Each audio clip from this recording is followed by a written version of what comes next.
Time has expired. Is there further discussion on the amendment? Mr. Roy. I thank the chair. I guess the tiptoe through the tulips has ended. We have a very strong disagreement here between the two parties in how we view this. The fact of the matter is, what Kavanaugh said or didn't say doesn't mean that impeachment's not a remedy. What my colleagues would do here is continue to allow nothing but the executive branch to make full determinations here on what the impact is on society and the actual concrete injuries, to use that term very purposefully, that the people of Texas, the people of Arizona, and others around this country, people of New York, millions across this country, are facing as a result of the dereliction of duty of this administration. That's just the case. So here we are trying to say, well, we just went through this process for the second time in American history. We impeached a sitting cabinet member for a total failure to carry out his duty, leaving America wide open. And here, my friend from North Carolina is, I think, rightly bringing forward another path, a path in which states can seek redress of their grievances with the very real and concrete injury of the impact to those states for the failure to secure the border as the Constitution contemplates and requires. I mean, the fact of the matter is the Constitution gives Congress power over the court's jurisdiction and makes the states sovereign. That is how the structure of the Constitution was created. So I just literally do not understand the theory being put forward by my colleagues on the other side of the aisle that Congress lacks the power to give states standing to seek redress in court against a federal agency failing to do its job as the laws and the Constitution prescribe. I mean, we do things all this time statutorily. I'm not an enormous fan of declaratory judgments, but they're law, right? I mean, they are a part of the system. And in fact, 28 U.S. Code Section 2201 lays out the case for that.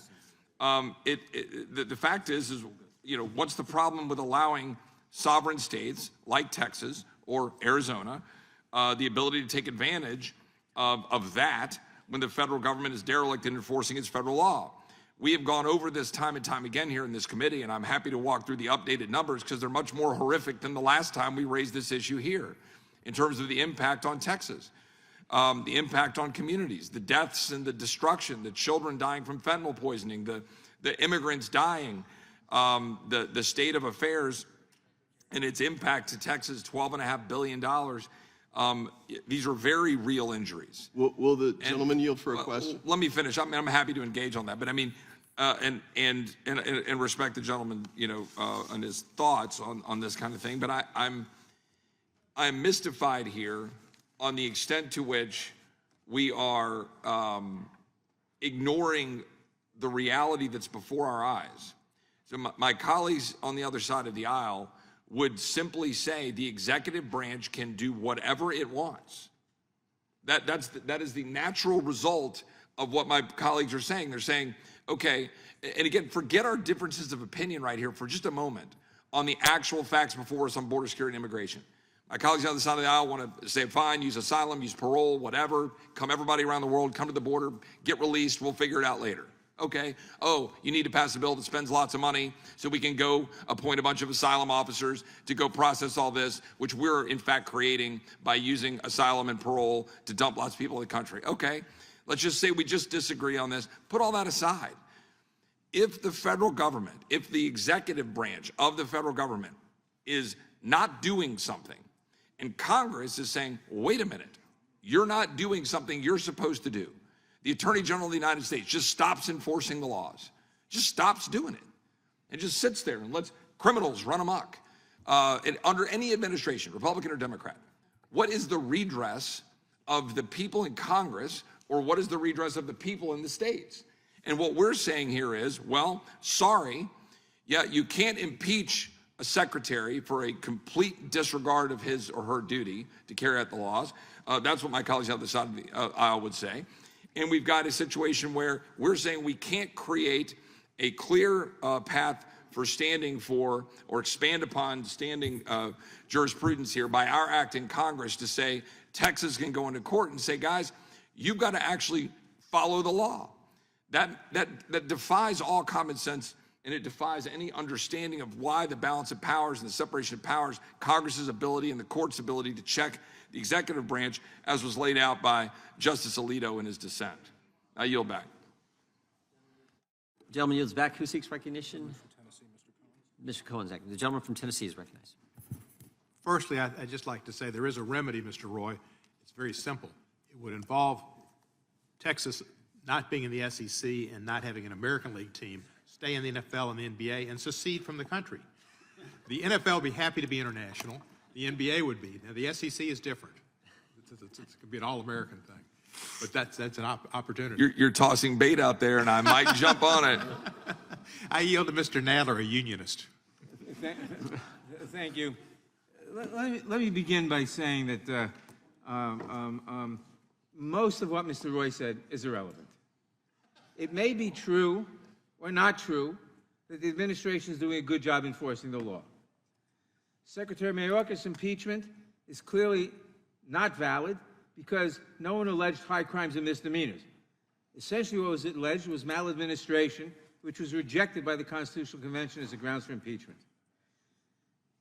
We have had a problem that we don't have enough funding to detain people who ought to be detained, and that is a problem. And it's unfortunate that Congress has not appropriated enough money to detain these people, and that the INS apparently, or ICE rather, is going to have to release more people because they don't have the money. It's unfortunate that the Republicans rejected a very tough border bill that was negotiated by Senator Langford and some others that would have solved most of these problems. All of that having been said, it's irrelevant to this bill. If either a state has suffered an injury cognizable injury, or it hasn't. If it has, it can sue in federal court today. It has standing in federal court today if it meets the requirements for standing, has suffered a cognizable injury. And this bill is unnecessary. Will the gentleman yield?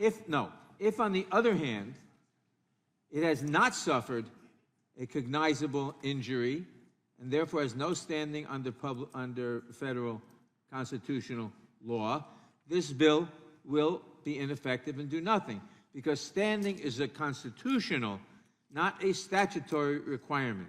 So either you have standing, in which case the Attorney General can sue today without the bill, or you don't have standing, in which case the Attorney General cannot sue because the bill cannot confer standing.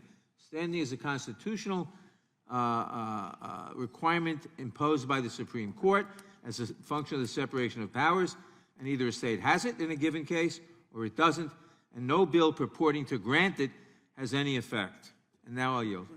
I'll yield to Mr. Cohen. I'm sorry. Mr. Cohen yield for colloquy on that point.